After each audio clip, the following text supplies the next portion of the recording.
കർത്താവിന്റെ അതിപരിശുദ്ധമായ നാമം വാഴ്ത്തപ്പെടുമാറാകട്ടെ. നമുക്ക് ഇങ്ങനെ ഒരുമിച്ച് പിന്നെയും നമ്മുടെ വചനദീപ്തിയുടെ സാക്ഷ്യകൂടാരത്തിലേക്ക് ഒരു സാക്ഷ്യം കൂടി എത്തിക്കുവാൻ സ്വർഗത്തിലെ വലിയവനായ ദൈവം ഭാഗ്യം തന്നു. ഇത് യഹോവയാൽ സംഭവിച്ചു, മനുഷ്യരുടെ ദൃഷ്ടിയിൽ ആശ്ചര്യമത്രേ. പലപ്പോഴും നമ്മുടെ പ്രതീക്ഷകളല്ല, നമ്മുടെ ചിന്തകളല്ല, നാം പലതും ചിന്തിക്കുമ്പോൾ നമ്മുടെ വഴികളല്ല ദൈവത്തിന്റെ വഴികൾ, നമ്മുടെ ചിന്തകളല്ല ആമേൻ ദൈവത്തിന്റെ ചിന്തകൾ. നമ്മുടെ ചിന്തകളെയും വഴികളെയും മാറ്റിമറിച്ചുകൊണ്ട് ദൈവത്തിന്റെ പരിശുദ്ധാത്മാവ് പലപ്പോഴും നമുക്ക് വേണ്ടി പ്രവർത്തിക്കുകയാണ്. ഇന്ന് പൽക്കാലം ഞാൻ വളരെ സന്തോഷവതിയാണ്. നല്ലൊരു യൗവനക്കാരിയായ ആമേൻ കുഞ്ഞിനെ കർത്താവ് നമുക്ക് ഇന്ന് പകൽക്കാലം സാക്ഷീകരിക്കുവാൻ, നമ്മുടെ വചനദീപ്തിയുടെ പ്രേക്ഷകരോടൊപ്പം സമയം ചെലവഴിപ്പാൻ ലഭിക്കുവാൻ ഇടയായതിൽ വളരെ സന്തോഷമുണ്ട്. നമുക്ക് ഒരുമിച്ച് ചേർന്ന് കർത്താവിന്റെ ദാസിക്ക് വേണ്ടി ഒരു നിമിഷം പ്രാർത്ഥിക്കാം. പ്രേക്ഷകരായിരിക്കുന്ന നാം ഇന്ന് പകൽക്കാലം നമ്മുടെ വചനദീപ്തി സാക്ഷ്യകൂടാരത്തിലേക്ക് കടന്നു വരുന്ന എല്ലാ പ്രിയപ്പെട്ടവരെയും ഓർത്ത് പ്രാർത്ഥിക്കണമെന്ന് ദൈവനാമത്തിൽ ഞാൻ അപേക്ഷിക്കുകയാണ്. മാത്രമല്ല സൂമിലൂടെ പ്രെയർ ലൈനിലൊക്കെ ഞങ്ങളായിരിക്കുന്ന സമയത്തൊക്കെയും ഓരോ ദിവസവും കടന്നു വരുന്നവർക്ക് വേണ്ടി പ്രാർത്ഥിച്ചുകൊണ്ടിരിക്കുന്നു. അപ്പോൾ തന്നെ പ്രിയപ്പെട്ടവരെ, നിങ്ങൾ ഈ സാക്ഷ്യം കേൾക്കുമ്പോൾ നിങ്ങൾ സ്കിപ്പ് ചെയ്യാതെ അവസാനം വരെയും കാണുവാൻ ശ്രദ്ധിക്കണം. ഓരോ വാക്കുകളും നമ്മുടെ ഹൃദയത്തിൽ സ്പർശകമായി മാറണം. ഏതൊരു സാക്ഷ്യത്തിന്റെ ഏതൊരു ഇൻസിഡന്റ് ആണ് നമ്മുടെ ജീവിതത്തെ ടച്ച് ചെയ്യുന്നതെന്ന് നമുക്ക് അറിയാൻ പാടില്ല. അതുകൊണ്ട് സ്കിപ്പ് ചെയ്യാതെ ആദ്യോടന്തം നിങ്ങൾ ഈ സാക്ഷ്യം കേൾക്കണമെന്ന് ദൈവനാമത്തിൽ ഞാൻ അപേക്ഷിക്കുന്നു. മാത്രമല്ല, ഈ സാക്ഷ്യം നിങ്ങൾ കേട്ടിട്ട് നിങ്ങൾക്കിത് അനുഗ്രഹമായി മാറിയെങ്കിൽ നിങ്ങളുടെ പ്രിയപ്പെട്ടവരിലേക്ക്, ഫ്രണ്ട്സ്, ബന്ധുക്കൾ, അങ്ങനെ നിങ്ങളുടേതായ സഹവിശ്വാസികൾ, പ്രിയപ്പെട്ടവർക്കൊക്കെ ഒന്ന് ഷെയർ ചെയ്തു കൊടുക്കുവാൻ മറന്നു പോകരുതേ എന്നും ദൈവനാമത്തിൽ ഞാൻ അപേക്ഷിക്കുന്നു. മാത്രമല്ല, സബ്സ്ക്രൈബ് ചെയ്യാതെ ആരെങ്കിലും ഈ സാക്ഷ്യം കേൾക്കുന്നുവെങ്കിൽ പ്രിയപ്പെട്ടവരെ ഞാൻ നിങ്ങളോട് പറയട്ടെ, നിങ്ങൾ സബ്സ്ക്രൈബ് ചെയ്യണം. ചെറിയ പ്രവർത്തനങ്ങളാണ്. ചെറിയ കാര്യത്തെ തുച്ഛീകരിക്കാത്ത ദൈവം നമ്മോട് കൂടെയുണ്ട്. അതുകൊണ്ട് ഇന്ന് സമയക്കാലം നമുക്ക് സമയം ഒട്ടും കളയാതെ കർത്താവിന്റെ ദാസിക്ക് സമയം കൊടുക്കാം. ഒരു നിമിഷം കർത്താവിന്റെ ദാസിയെ ഓർത്ത് പ്രാർത്ഥിക്കാം. സ്വർഗസ്ഥ പിതാവേ, ഈ നല്ല സമയത്തിനായിട്ട് സ്തോത്രം ചെയ്യുന്നു. അനുഗ്രഹീതമായ നല്ല നിമിഷത്തിനായിട്ട് സ്തോത്രം ചെയ്യുന്നു. കർത്താവെ, കാലാകാലങ്ങളിൽ അങ്ങ് ഞങ്ങളെ വിളിച്ചു വേർതിരിച്ചു. അവിടുത്തെ ഓമന കുമാരനും ഞങ്ങളുടെ രക്ഷിതാവും വീണ്ടെടുപ്പുകാരനുമായ യേശു ക്രിസ്തുവിന്റെ നാമത്തിൽ ഞങ്ങൾക്ക് ഒരുമിച്ച് ചേർന്ന് അപ്പച്ചന്റെ പാദപീഠത്തോട് അടുത്ത് വരുവാൻ തന്ന കൃപകൾക്കായിട്ട് നന്ദിയോടെ സ്തോത്രം ചെയ്യുന്നു. കർത്താവേ, തിരുവചനത്തിൽ ഇങ്ങനെ പറയുന്നുണ്ടല്ലോ, ആമേൻ, നിങ്ങൾ ഭൂമിയുടെ അറ്റത്തോളം പോയി എന്റെ സാക്ഷികളാകുവീനെന്ന്. കർത്താവേ, ഞങ്ങളെല്ലാവോളം അവിടുത്തെ നാമത്തിന്റെ മഹത്വത്തിന് വേണ്ടി സാക്ഷ്യം വഹിക്കുവാൻ ഞങ്ങൾക്ക് ഓരോരുത്തർക്കും കർത്താവ് കൃപ തന്നിരിക്കുന്നു. അപ്പാ, ഞങ്ങളുടെയൊക്കെ ജീവിതത്തിന്റെ വിവിധ പശ്ചാത്തലങ്ങൾ, ഞങ്ങളുടെ വിവിധ സാഹചര്യങ്ങൾ, ഞങ്ങളെ കടത്തിവിട്ട മേഖലകൾ കർത്താവേ അവിടുത്തെ നാമത്തിന്റെ മഹത്വത്തിനായിട്ടായിരുന്നു. സങ്കീർത്തനക്കാരൻ പറയുന്നത് പോലെ, ഞാൻ കഷ്ടതയിലായത് എനിക്ക് ഏറെ ഗുണമായി എന്ന് പറയുവാൻ ദൈവത്തിന്റെ പരിശുദ്ധാത്മാവ ഈ സാക്ഷ്യങ്ങളിലൂടെ ഒക്കെ ഇടയാക്കുന്നതിനായിട്ട് സ്തോത്രം. അപ്പച്ചന്റെ നാമ മഹത്വം എടുക്കുവാൻ ഇടയാക്കണമേ. ഞങ്ങളുടെ ആരുടെയും പേരിനോ പെരുമയ്ക്കോ അല്ലപ്പാ, അനേകായിരങ്ങൾക്ക് ഇതൊരു തണലായിരിക്കാൻ, ആമേ, ഹൃദയവേദനയോടെ ഇരിക്കുന്നവർക്ക് ഒരു ആശ്വാസമാകുവാൻ, അപ്പ എന്ത് ചെയ്യണമെന്ന് ചിന്തിച്ച് വിഷമിക്കുന്നവർക്ക്, അവൻ ജീവിതം അവസാനിപ്പിക്കുവാൻ ശ്രമിക്കുന്നവർക്ക് ഓരോ സാക്ഷ്യങ്ങളും ജീവനുളവാക്കി മാറ്റുവാൻ, ആമേൻ, ഹൃദയങ്ങൾക്ക് ആശ്വാസം പകരുന്നതായി മാറ്റുവാൻ ഇടയാക്കേണ്ടതിനായിട്ട് പ്രാർത്ഥിക്കുന്നു. കർത്താവേ, ഇന്ന് പകൽക്കാലം അങ്ങയുടെ ബലമുള്ള കരങ്ങളിലേക്ക് ഞങ്ങളുടെ പൈതൽ ആമേൻ മിൻസി എബ്രഹാമിനെ ആമേൻ സമർപ്പിച്ചു പ്രാർത്ഥിക്കുകയാണ്. ദൈവപ്രവൃത്തി വെളിപ്പെടുത്തേണം. കർത്താവിന്റെ കരം കൂടെ ഇരിക്കണം. നന്മകൾ കൊണ്ട് നിറച്ചനുഗ്രഹിക്കണം. ഞങ്ങളുടെ സിസ്റ്റം നെറ്റ്വർക്ക് കർത്താവെ എല്ലാം കൺട്രോളിങ്ങിൽ അങ്ങ് തന്നെ ഏറ്റെടുക്കണം. എല്ലാ കൺട്രോളിങ്ങും, എല്ലാത്തിന്റെ കൺട്രോളിങ്ങും അപ്പൻ തന്നെ ഏറ്റെടുക്കേണ്ടതിനായിട്ട് പ്രാർത്ഥിക്കുന്നു. കർത്താവെ, യാതൊരു വിധത്തിലുള്ള തടസ്സങ്ങളും ഉണ്ടാകാതെ വണ്ണം കർത്താവെ ഈ സാക്ഷ്യം തീരും വരെയും അവിടുത്തെ കൃപയിൽ പരിപാലിപ്പാനായിട്ട് പ്രാർത്ഥിക്കുന്നു. മാത്രമല്ല, ഇതാ ഈ സാക്ഷ്യം കർത്താവെ അനേകായിരങ്ങൾക്ക് ആശ്വാസമായി മാറേണ്ടതിനായിട്ട് ഞങ്ങൾ സമർപ്പിച്ച് പ്രാർത്ഥിക്കുന്നു. അവിടുത്തെ പ്രവൃത്തി അങ്ങ് തികയ്ക്കും. അപ്പന്റെ പ്രവൃത്തി ഞങ്ങൾ കണ്ട് സന്തോഷിപ്പാൻ അങ്ങ് ഞങ്ങൾക്ക് കൃപ നൽകുന്നതിനായിട്ട് സ്തോത്രം. പ്രാർത്ഥന കേട്ടതിനായി സ്തോത്രം. യേശു ക്രിസ്തുവിന്റെ വിലയേറിയ നാമത്തിൽ ചോദിക്കുന്ന പ്രാർത്ഥന ദയമൂലം കേൾക്കണമേ, സ്വർഗീയ നല്ല പിതാവേ. ആമേൻ, ആമേൻ, ആമേൻ. Praise the lord. പ്രത്യേകമായിട്ട് ഇന്ന് വചനദീപ്തിയുടെ പ്രേക്ഷകർക്ക് നമ്മുടെ സാക്ഷി കൂടാരത്തിലേക്ക് കർത്താവിന്റെ ദാസി സിസ്റ്റർ മിൻസി എബ്രഹാം കടന്നു വന്നിട്ടുണ്ട്. വളരെ സ്നേഹത്തോടും ആദരവോടും കൂടി കർത്താവിന്റെ ദാസിയെ ഞങ്ങളുടെ പ്രേക്ഷകരോടൊപ്പം അല്പസമയം തന്റെ സാക്ഷ്യം പങ്കുവെക്കുവാനായിട്ട് ഈ സാക്ഷി കൂടാരത്തിലേക്ക് ഞങ്ങൾ സ്വാഗതം ചെയ്യുന്നു. കർത്താവിന്റെ ദാസി ഇന്ന് പകൽക്കാലം എവിടെ നിന്നാണ് ജോയിൻ ചെയ്തിരിക്കുന്നത് എന്ന് ഒന്ന് പറയാമോ? നമ്മുടെ പ്രേക്ഷകരുടെ അറിവിലേക്കായി. ഞാൻ ഖത്തറിൽ നിന്നാണ് ജോയിൻ ചെയ്തിരിക്കുന്നത്. എന്റെ പേര് മിൻസി എബ്രഹാം, ഖത്തറിൽ നിന്നാണ് ജോയിൻ ചെയ്തിരിക്കുന്നത്. വീട്ടിൽ ആരൊക്കെയുണ്ട് ഇപ്പോൾ? എന്റെ ഹസ്ബൻഡും എനിക്ക് 3 കുഞ്ഞുങ്ങളാണ് ഉള്ളത്. അവർ 3 പേരും സ്കൂളിൽ പഠിക്കുന്നു. മൂത്തയാൾ 9ാം ക്ലാസ്സിൽ, രണ്ടാമത്തെ ആൾ 8ാം ക്ലാസ്സിൽ, മൂന്നാമത്തെ മോന് 4ാം ക്ലാസ്സിൽ. 3 കുഞ്ഞുങ്ങളാണ് ഞാൻ ദൈവദാനമായിട്ടുള്ളത്. ഓക്കെ. അപ്പോൾ ഈ കർത്താവിന്റെ സ്നേഹത്തിലേക്ക് കടന്നു വരുവാൻ അനേക സാഹചര്യങ്ങൾ ഉണ്ടായിരിക്കുമല്ലോ. ഞങ്ങൾ വളരെ പ്രതീക്ഷയോടും ആഗ്രഹത്തോടും കൂടി കർത്താവിന്റെ ദാസിയുടെ സാക്ഷ്യം കേൾക്കുവാനായിട്ട് ആഗ്രഹത്തോടെ ആയിരിക്കുന്നു. അതുകൊണ്ട് കർത്താവിന്റെ ദാസിക്ക് തുടർന്നുള്ള സമയങ്ങൾ വേർതിരിക്കുകയാണ്. തന്റെ ബാല്യകാല ഓർമ്മകളെ, നല്ല സ്മരണകളെ ഒക്കെ, കർത്താവ് നടത്തിയ വിധങ്ങളെ, കർത്താവ് ജീവിതത്തിൽ അനുനിമിഷം ചെയ്ത ഉപകാരങ്ങളെ, അനേകായിരങ്ങൾക്ക് ആശ്വാസം വരേണ്ടതിനായിട്ട് കർത്താവിന്റെ ദാസി സാക്ഷിക്കുവാൻ തക്കവണ്ണം ഇന്ന് പകൽക്കാലം അതിനായി സമയം വേർതിരിക്കുന്നു. കർത്താവിന്റെ ദാസി തുടർന്നാലും. എന്റെ പേര് ഞാൻ പറഞ്ഞതുപോലെ മിൻസി എബ്രഹാം. ഈ വചനദീപ്തി എന്ന ഈ ചാനലിലൂടെ എന്റെ സാക്ഷ്യം പറയുവാൻ കർത്താവ് എനിക്ക് ഒരുക്കി തന്ന നല്ല ഈ ഭാഗ്യത്തിനായി എന്റെ കർത്താവിനെ ആദ്യം മഹത്വപ്പെടുത്തുകയാണ്. ഓരോ സമയങ്ങളിലും അതാത് പ്രവർത്തികൾ ചെയ്യേണ്ടത് എന്താണ് ദൈവത്തിന് അറിയാം. അതനുസരിച്ച് കർത്താവ് തൻ്റെതായ സമയത്ത് ഏറ്റവും ഭംഗിയായിട്ട് ചെയ്യുന്ന ഒരു കർത്താവാണ് നമുക്കുള്ളത്. അതെന്റെ അനുഭവത്തിലൂടെ ഞാൻ സാക്ഷ്യപ്പെടുത്താനാണ് ആഗ്രഹിക്കുന്നത്. അതിൽ ഞാൻ പോകുന്നതിന് മുമ്പ് ഞാനൊരു വചനം വായിക്കാൻ ആഗ്രഹിക്കുന്നു. റോമർക്ക് എഴുതിയ ലേഖനം 8ാം അധ്യായം 35ാം വാക്യവും 38, 39 വാക്യം ഞാൻ വായിക്കാൻ ആഗ്രഹിക്കുന്നു. ക്രിസ്തുവിന്റെ സ്നേഹത്തിൽ നിന്ന് നമ്മെ വേർപിരിക്കുന്നതാണ് കഷ്ടതയോ സങ്കടമോ ഉപദ്രവമോ പട്ടിണിയോ നഗ്നതയോ ആപത്തോ വാളോ മരണത്തിനോ ജീവനോ ദൂതന്മാർക്കോ വാഴ്ചകൾക്കോ അധികാരങ്ങൾക്കോ ഇപ്പോൾ ഉള്ളതിനോ വരുവാനുള്ളതിനോ ഉയരത്തിനോ ആഴത്തിനോ മറ്റു യാതൊരു സൃഷ്ടിക്കോ നമ്മുടെ കർത്താവായ യേശുക്രിസ്തുവിനുള്ള ദൈവ സ്നേഹത്തിൽ നമ്മെ വേർപിരിക്കാൻ കഴിയുകയില്ല എന്ന് ഞാൻ ഉറച്ചിരിക്കുന്നു. വാസ്തവത്തിൽ ഈ ഒരു ഉറപ്പാണ് എൻ്റെ ജീവിതത്തിന്റെ, ഞാൻ കടന്നുപോയ എല്ലാ കഷ്ടത്തിലും എനിക്ക് തുണയാൻ ഇന്നൊരു ദൈവത്തിന്റെ വചനമാണിത്. ഏത് സാഹചര്യം വന്നാലും നമ്മുടെ കർത്താവ് കൈവിടത്തില്ല എന്ന ഒരു ഉറപ്പ് കർത്താവ് നൽകിയിട്ടുണ്ട്. അത് വചനത്തിലൂടെ ഉറപ്പിച്ചിരിക്കുകയാണ്. ഒരു മർത്തോമ ബാക്ക്ഗ്രൗണ്ടിൽ ജനിച്ച് വളർത്തപ്പെടുവാൻ എൻ്റെ കർത്താവ് എനിക്ക് ഭാഗ്യം തന്നു. എനിക്ക് പേരൻസും, ഞങ്ങൾ 4 മക്കളാണ്. എനിക്ക് 2 സിസ്റ്റേഴ്സ് ഉണ്ട്, ഒരു ബ്രദറുണ്ട്. ഞങ്ങളെല്ലാം കുടുംബമായിട്ടായിരിക്കും. എന്നാൽ എൻ്റെ 12ാം ക്ലാസ് വിദ്യാഭ്യാസം വരെ ഞാൻ നാട്ടിലായിരുന്നു. ആ സമയത്ത് എൻ്റെ ഗ്രാൻഡ് മദർ, എൻ്റെ അച്ചാച്ചൻ്റെ അമ്മ, ഭയങ്കര പ്രാർത്ഥിക്കുന്ന ഒരു മാതാവായിരുന്നു. പ്രാർത്ഥന എന്ന് പറഞ്ഞാൽ എന്നെ വളരെയധികം അത് സ്വാധീനം ചെലുത്തിയിട്ടുണ്ട്. എന്നാൽ അമ്മച്ചി രാവിലും പകലിലും എല്ലാം ഭയങ്കരമായിട്ട് ദൈവസേന മക്കൾക്ക് വേണ്ടി കരയുകയാണ്, ദേശങ്ങൾക്ക് വേണ്ടി കരയുകയാണ്. അത് കാണിച്ച് രക്ഷയുടെ കാര്യത്തിന് വേണ്ടി പറയും. അപ്പൊ ഈ പ്രാർത്ഥന എന്നെ ഭയങ്കരമായിട്ട് എന്നെ സ്വാധീനം ചെലുത്താനായിട്ട് ഇടയായിത്തീരുന്നു. അപ്പൊ മർത്തമ പള്ളിയിലായിരുന്ന സമയത്ത് ഈ സേവ്യാ സംഘം നടക്കും. അപ്പൊ എല്ലാ പ്രാർത്ഥനയ്ക്കും ഞാൻ പോകും. എനിക്ക് ഭയങ്കര ഇഷ്ടമാണ്. അപ്പം അമ്മച്ചിയുടെ ആ പ്രാർത്ഥനാ ജീവിതം എന്നെ പ്രാർത്ഥനയിലേക്ക് നയിക്കാൻ തക്കനെ ഇടയായിത്തീരും. അപ്പൊ ഞാൻ എല്ലാ സേവ്യാ സംഘത്തിന്റെ പ്രാർത്ഥനയ്ക്ക് പോകും. എനിക്കറിയാവുന്ന എൻ്റെ കുഞ്ഞുനാളിൽ എനിക്ക് പ്രാർത്ഥിക്കാൻ അറിയാവുന്ന പോലെ ഞാനും പ്രാർത്ഥിക്കും. അവരുടെ കൂട്ടത്തിൽ ഇരുന്ന് എൻ്റെ കൊച്ചുനാളിൽ ഞാനും പോയി പ്രാർത്ഥിക്കും. അവർ വിഷയം പറയും, വാചകങ്ങളൊന്നും അറിയത്തില്ലെങ്കിൽ ഞാൻ പ്രാർത്ഥിക്കും. എനിക്ക് ഭയങ്കരമായിട്ട് ഇഷ്ടമാണ് പ്രാർത്ഥിക്കാനായിട്ട്. അപ്പൊ അങ്ങനെ ആ ഒരു പ്രെയർ ലൈഫിൽ, അതുപോലെ എൻ്റെ പേരൻസ് ആണെങ്കിലും ഞങ്ങളെ വളരെയധികം അച്ചടക്കത്തോടെയും ശിക്ഷയിലൂടെയും ഞങ്ങളെ വളർത്താൻ തക്കണ്ണ ഇടയായി തീർന്നു.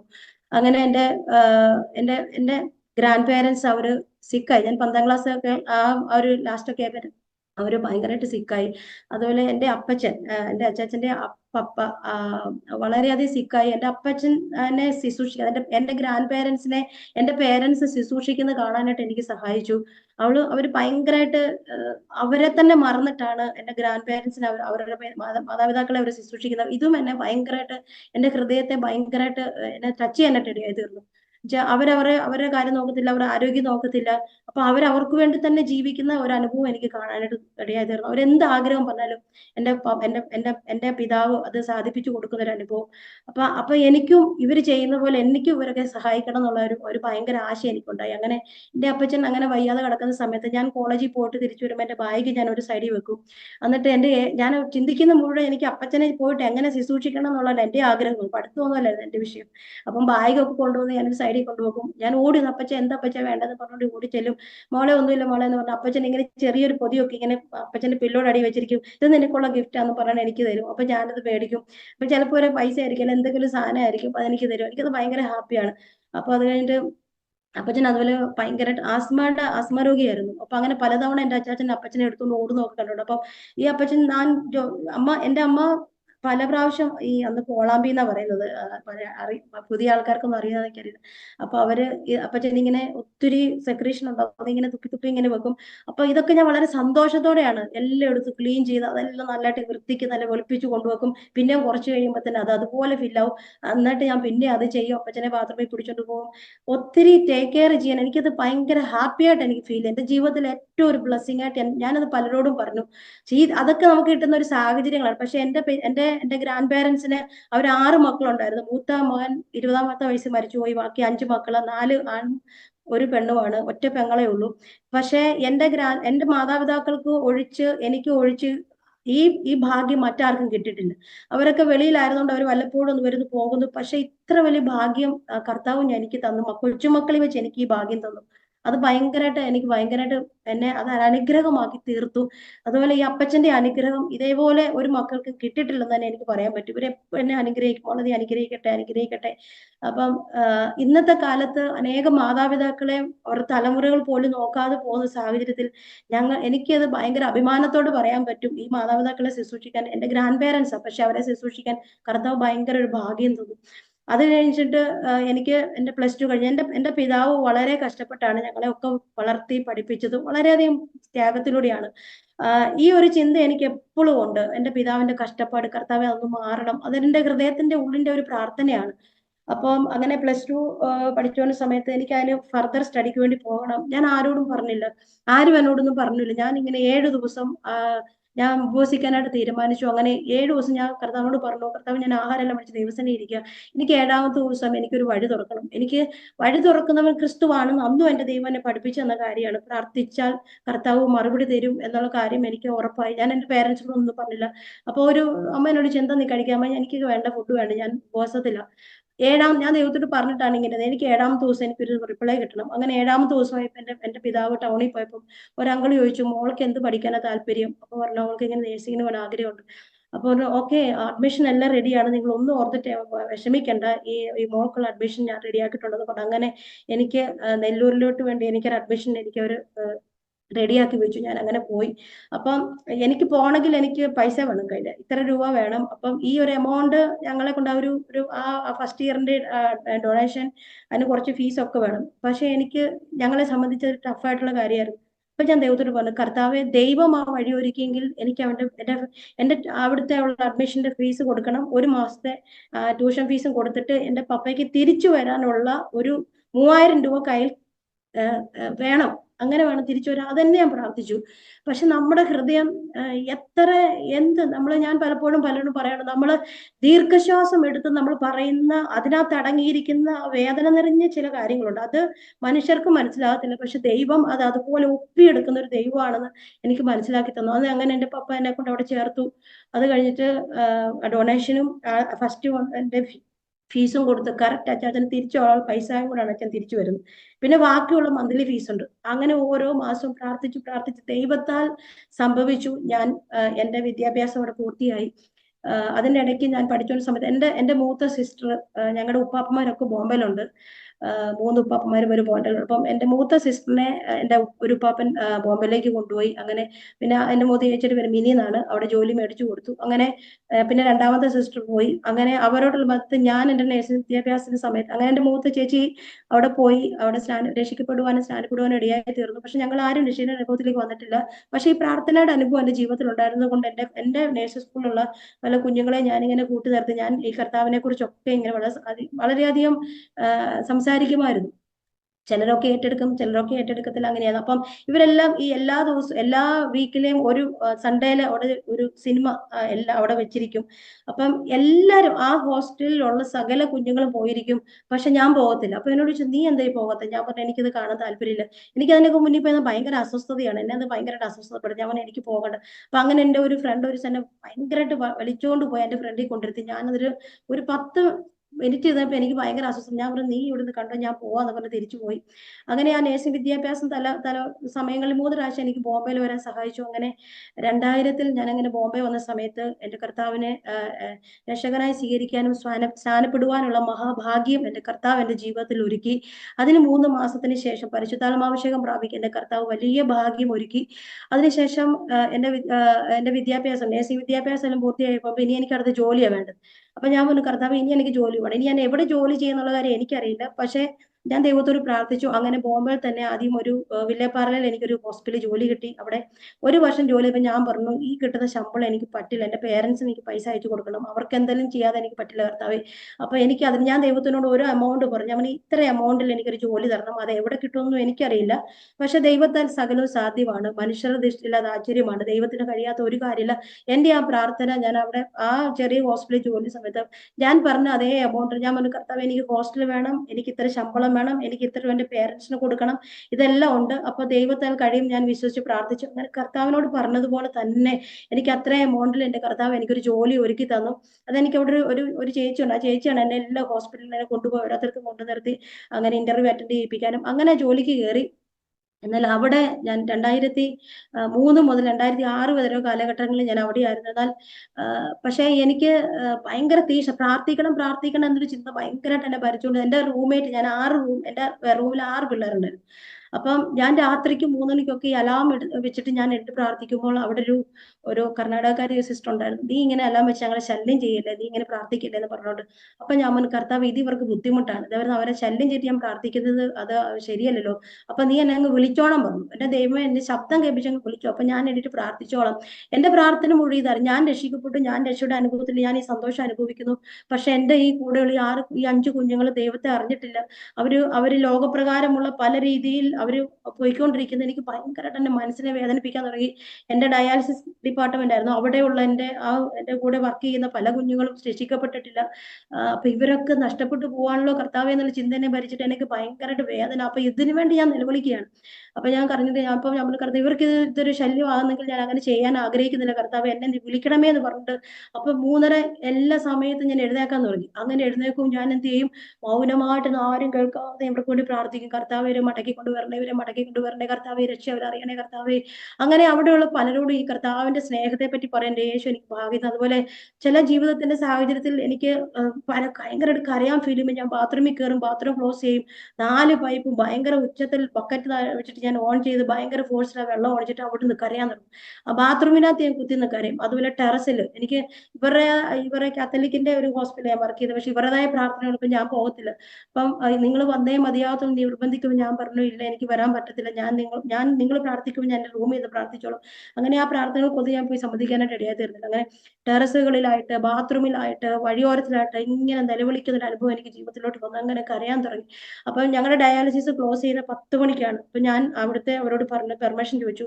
എനിക്ക് എൻ്റെ റൂംമേറ്റിന് ഞാൻ അവിടെ പോയി പ്രാർത്ഥിക്കുന്ന ഒരു ബുദ്ധിമുട്ടായിട്ട് എനിക്ക് ഫീൽ ചെയ്യുന്നു. പക്ഷേ സിസ്റ്റർ എനിക്കൊരു 1 അവർ ഈ ഡയാലിസിസിനകത്ത് ഇരുന്ന് പ്രാർത്ഥിക്കാൻ നിങ്ങൾ എനിക്കൊരു പെർമിഷൻ തരാം, ഞാൻ വേറെ ഒന്നും ചെയ്യുന്നില്ല, പ്രാർത്ഥിക്കുന്നത് മാത്രമേ ഉള്ളൂ.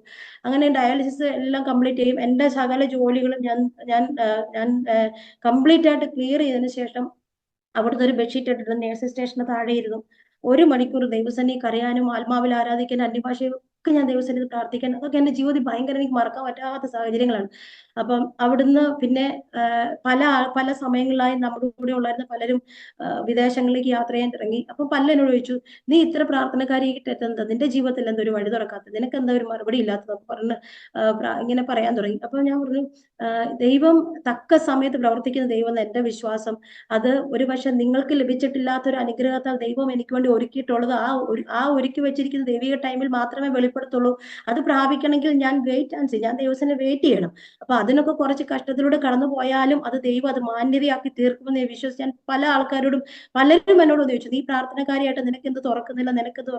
പക്ഷെ ഞാൻ ദൈവസേനയെ പറയട്ടെ, അവർക്ക് തുറന്നതിനെക്കാട്ടിലും ഉപരിയായിട്ട് ശ്രേഷ്ഠകരമായ ഒരു വാതില് ദൈവം എനിക്ക് എന്നോട് പറഞ്ഞു.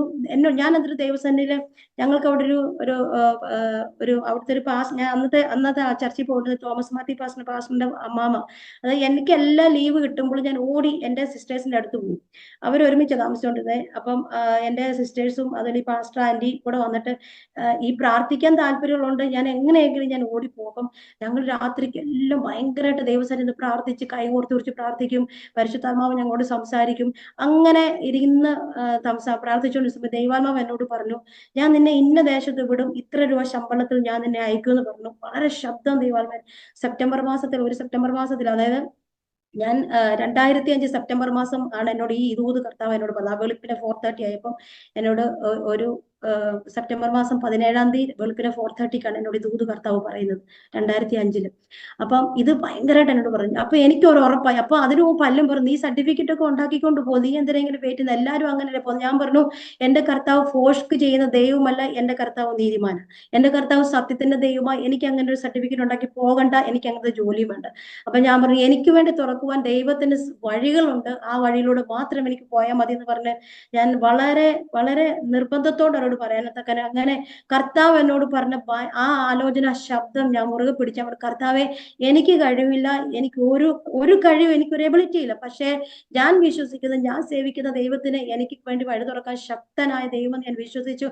അതിൽ തന്നെ പക്ഷേ അതിനപ്പുറത്ത് ഭയങ്കരമായിട്ടുള്ള എന്താ പറയുന്നത്, എന്റെ ആ വിശ്വാസത്തിൽ നിന്ന് മാറ്റിക്കളയാനുള്ള ഭയങ്കരമായിട്ടുള്ള പ്രതിസന്ധി നേരിട്ടെങ്കിലും ഞാൻ എന്റെ കർത്താവിൽ മാത്രം ഉറച്ചു. അങ്ങനെ കർത്താവ് പറഞ്ഞ ആ സമയത്ത് 2006 ജൂൺ മാസത്തിൽ ഞാൻ ഈ ദേശത്ത് കടന്നു വരുവാൻ തക്കൊണ്ട് എന്റെ കർത്താവ് എനിക്ക് ഭയങ്കര ഭാഗ്യം ഒരുക്കി.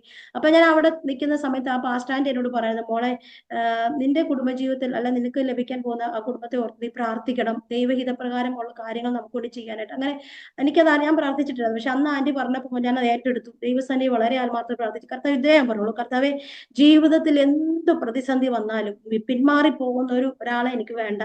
എന്ത് പ്രതിസന്ധി വന്നാലും എന്റെ കർത്താവിന് വേണ്ടി നിൽക്കുന്ന ഒരാളെ മാത്രം എനിക്ക് മതി. അത് ജീവിതം വളരെ രീതിയിലുള്ള പ്രതിസന്ധികൾ നമുക്ക് നേരിടാം, കഷ്ടങ്ങളുണ്ട്, ഇതെല്ലാം ക്രിസ്ത്യ ജീവിതത്തിന്റെ ഭാഗ്യമാണെന്ന് ഞാൻ പറയുന്നത്. അപ്പൊ അവിടെ നിൽക്കുന്ന ഒരാളെ എനിക്ക് മതി എന്ന് ഞാൻ ദൈവസന്നിധി വളരെയധികം ഞാൻ പ്രാർത്ഥിച്ചുകൊണ്ടിരുന്നു. അങ്ങനെ ഇവിടെ 2006 കടന്നു വന്നു. രണ്ടാമത്തെ വെക്കേഷന് പോയപ്പോഴത്തേനും എനിക്ക് എന്റെ കല്യാണാലോചന എല്ലാം നടന്നു. എനിക്ക് പോകുന്നതിന് മുമ്പ് എന്റെ ഉപ്പാപ്പന്റെ മോൻ പാസ്റ്റർ ഷിനോയ് എന്ന പേരാണ്, ആ ഷിനോയ് പാസ്റ്റർ ആണ് എനിക്ക് വേണ്ടി, എന്റെ പേരൻസ് മർത്തോമയിൽ നിൽക്കുന്നതുകൊണ്ട് ആ ഷിനോയ് പാസ്റ്റർ ആണ് എനിക്ക് വേണ്ടി കാര്യങ്ങളെല്ലാം ക്രമീകരിച്ചുകൊണ്ടിരുന്നത്. അങ്ങനെ നാട്ടിൽ പോകുന്നതിന് മുമ്പ് എനിക്കൊരു ആലോചന വന്നു. അങ്ങനെ നാട്ടിൽ പോയി അച്ഛനെ മീറ്റ് ചെയ്യാൻ തക്കൻ റെഡിയായി തീർന്നു. അങ്ങനെ ഞാൻ ദൈവസന്നിധിയിൽ എന്താണ് ചോദിച്ചത്, ഞാൻ ചില കാര്യങ്ങൾ ദൈവത്തിൽ അതുപോലെ തന്നെ ദൈവഹിതമാണെന്ന് നമുക്ക് തിരിച്ചറിയാം. അതിനുവേണ്ടി ഞാൻ ദൈവസന്നിധിയിൽ ചില കാര്യങ്ങൾ ഞാൻ വെച്ചത്.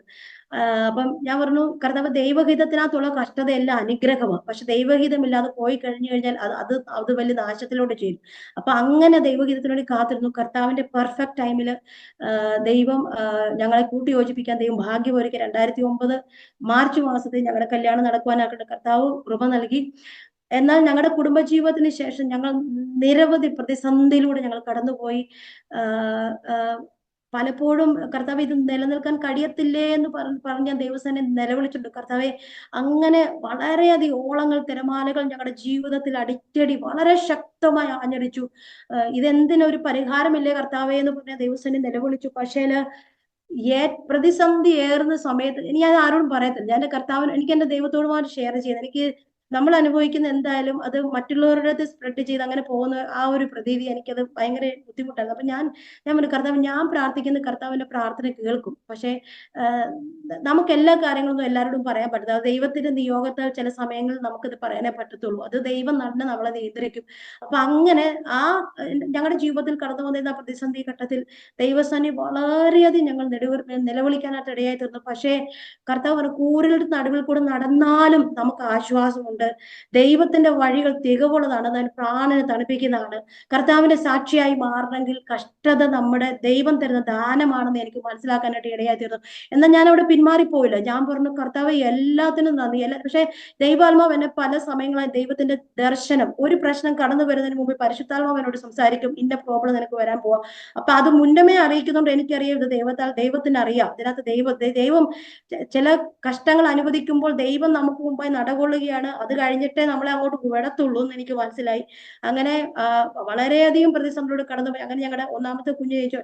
എൻ്റെ പേര് ഏബൽ എന്നാണ്. പക്ഷെ പലപ്പോഴും വിചാരിച്ചു കർത്താവ് ഇവനെ എങ്ങനെ ഞാൻ വളർത്തും, എനിക്ക് പറ്റുന്നില്ല ഈ ജീവിത സാഹചര്യത്തിൽ ഞാൻ എങ്ങനെ വളർത്തുന്നൊക്കെ വളരെയധികം നിലവിളിച്ചു.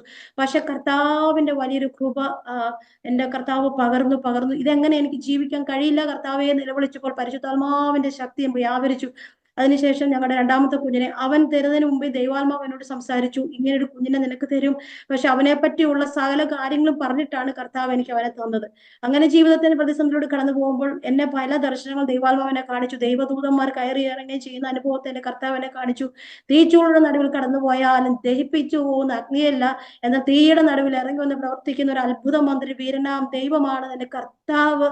എന്റെ ദൈവം എന്നെ കാണിച്ചു തന്നു. എന്റെ ദൈവം എന്റെ ജീവിതത്തിൽ പ്രവർത്തിച്ചു. അങ്ങനെ രണ്ടാമത്തെ കുഞ്ഞിന് ശേഷം മൂന്നാമത്തെ ഒരു കുഞ്ഞ് ഞങ്ങളുടെ ജീവിതത്തിൽ ഉണ്ടായി. എന്നാൽ അവൻ ഉണ്ടായ 2013 ആ കുഞ്ഞ് ഞങ്ങൾക്ക് വേണ്ടി എന്റെ ഉദരത്തിൽ ഉണ്ടായത്. പക്ഷേ അവനുണ്ടായി 5ാമത്തെ മാസമായപ്പോൾ ഞാൻ യൂറിനറി ഇൻഫെക്ഷനിൽ ഭാരപ്പെട്ടു. പക്ഷേ യൂറിൻ ഇൻഫെക്ഷൻ എനിക്ക് അതിനു മുമ്പേ ഉള്ളത്, ഞാൻ അറിയാതെ പോയി. അസിംറ്റമാറ്റിക് ആയിരുന്നു, ഒരു സിംറ്റംസും ഇല്ലായിരുന്നു. എന്നാൽ വളരെയധികം ശാരീരിക ക്ലേശത്തിലൂടെ ഒക്കെ ഞാൻ പോയി. എനിക്ക് നടുവേദന, വയറുവേദന ഇതൊക്കെ ഉണ്ട്. പക്ഷേ ഞാൻ ജോലിക്ക് പോകും, ഞാൻ ജോലിക്ക് തിരിച്ചു വരും, അങ്ങനെ ഒരു പ്രതീതിയായിരുന്നു. പക്ഷെ ഈ ഇൻഫെക്ഷൻ എന്റെ ശരീരത്തിൽ എന്റെ ഫുൾ ബോഡി ഓർഗൻസ്, എന്റെ കിഡ്നിയും എന്റെ ബ്രെയിനും ഒഴിച്ചു ബാക്കി എല്ലാ അവയവത്തെയും ഈ ഇൻഫെക്ഷൻ ബാധിച്ചു കഴിഞ്ഞ ശേഷമാണ് എനിക്ക് പനി വരുന്നത്. സെപ്റ്റിസീമിയ എന്ന് പറയും. അപ്പൊ 5 മാസമായി കുഞ്ഞ് ഓൾറെഡി എന്റെ ഉദരത്തിനകത്തുണ്ട്. അപ്പൊ അങ്ങനെ ഒരു ഈവനിങ്ങില് എനിക്ക് ഭയങ്കരമായിട്ട് പനി വരാൻ തുടങ്ങി. അപ്പൊ ഞാൻ അച്ഛനോട് പറഞ്ഞു എനിക്ക് ഭയങ്കര സുഖമില്ല, ഹോസ്പിറ്റലിൽ പോകാം എന്ന് പറഞ്ഞ് ഞങ്ങൾ പോയി ഹോസ്പിറ്റലിൽ ചെന്നപ്പോഴത്തേനും അവര് പറഞ്ഞു, നിങ്ങൾ ഇത്ര ദിവസം എന്തെടുക്കുമായിരുന്നു, നിന്റെ ജീവിതം ഭയങ്കര റിസ്കിലാണ്, നീ എങ്ങനെ രക്ഷപ്പെട്ടു വരുമെന്ന് ഞങ്ങൾക്ക് അറിയില്ല എന്നൊക്കെ പറഞ്ഞു. പക്ഷെ ഞാൻ എന്ത് പറ്റി, അപ്പോഴും ഞാൻ അറിയുന്നില്ല ഞാൻ ഇത്രമാത്രം ശരീരത്തിൽ ക്ലേശിച്ചുണ്ട്. എന്റെ ഇന്റേണൽ ഓർഗൻസിനെ എല്ലാം ഭയങ്കരമായിട്ട് എഫക്റ്റ് ആയി. എന്റെ ബ്ലഡിനകത്ത് മുഴുവൻ ഇൻഫെക്ഷൻ ബാധിച്ചു.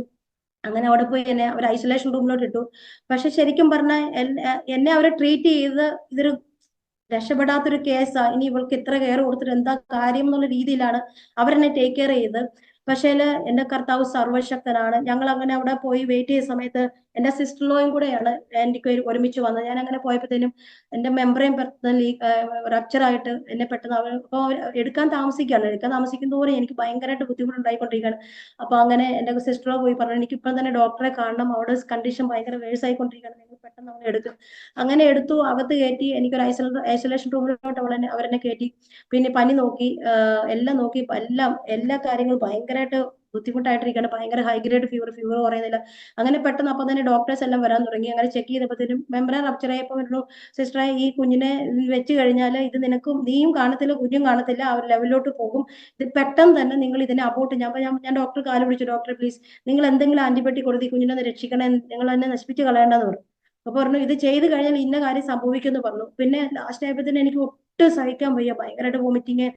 ഞാൻ വല്ലാത്തൊരു കണ്ടീഷനോട്ട് മാറ്റപ്പെട്ട് കഴിഞ്ഞപ്പോൾ ഞാൻ പറഞ്ഞു, ഓക്കെ നിങ്ങൾ ഇതിനെ സിസേറിയൻ ചെയ്തെടുത്തോളാൻ പറഞ്ഞു. അങ്ങനെ പക്ഷെ സിസേറിയൻ ഏകദേശം 9 മണിക്കൂറിന് ശേഷം ഈ കുഞ്ഞ് തന്നെ പുറത്ത് വന്നു. എന്നാൽ ഈ കുഞ്ഞ് പുറത്ത് വന്ന് അത് അബോർട്ടായി പോയി. പക്ഷെ അതിനുശേഷം എനിക്ക് കാർഡിയാക് സംബന്ധമായിട്ട് ഭയങ്കരമായിട്ട് പ്രശ്നങ്ങൾ ഉണ്ടാകാൻ തുടങ്ങി. എനിക്ക് ബ്രെഡിക്കാർഡിയ, ഹാർട്ട് റേറ്റ് ഒക്കെ വളരെയധികം ലോ ആയിക്കൊണ്ടിരുന്നു. പക്ഷെ ഇൻഫെക്ഷൻ സ്റ്റേജ് കുറയുന്നേ ഇല്ല, ഇതിങ്ങനെ ഹൈ ആയിക്കൊണ്ടിരിക്കുകയാണ്. അപ്പൊ അവർ ആന്റിബയോട്ടിക് സ്റ്റാർട്ട് ചെയ്തു. ആന്റിബയോട്ടിക് സ്റ്റാർട്ട് ചെയ്ത ശേഷം ഈ ആന്റിബയോട്ടിക് ഒന്നും എനിക്ക് എന്റെ രോഗത്തിന് അത് മാറ്റം വരുന്നില്ല. പക്ഷെ അത് കഴിഞ്ഞിട്ട് അവർ തന്നെ ഓരോ ഫോർവേഡ് വെച്ചിട്ട് അവർ മെഡിസിൻ പാരസെറ്റമോളായിട്ട് കൊടുത്തോണ്ടിരിക്കുന്നു. അവർക്ക് ഇഷ്ടമുള്ള മെഡിക്കേഷൻസ് ഒക്കെ ചെയ്തുകൊണ്ടിരിക്കുന്നു. അത് ലാസ്റ്റ് എന്റെ പൾസ് റേറ്റ് ഒക്കെ കുറയാൻ, എനിക്ക് ശ്വാസം മുട്ടൽ തുടങ്ങി, എന്റെ ലിവർ എന്റെ എൻലാർജ്മെന്റ് ആയി, ഫ്ലൂയിഡ് കണക്ഷൻ ആയി.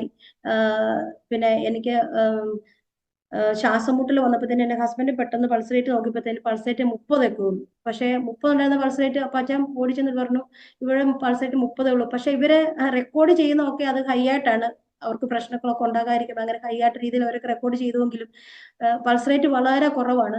എനിക്ക് 30 ഒക്കെ റീഡിങ്ങേ ഉള്ളൂ.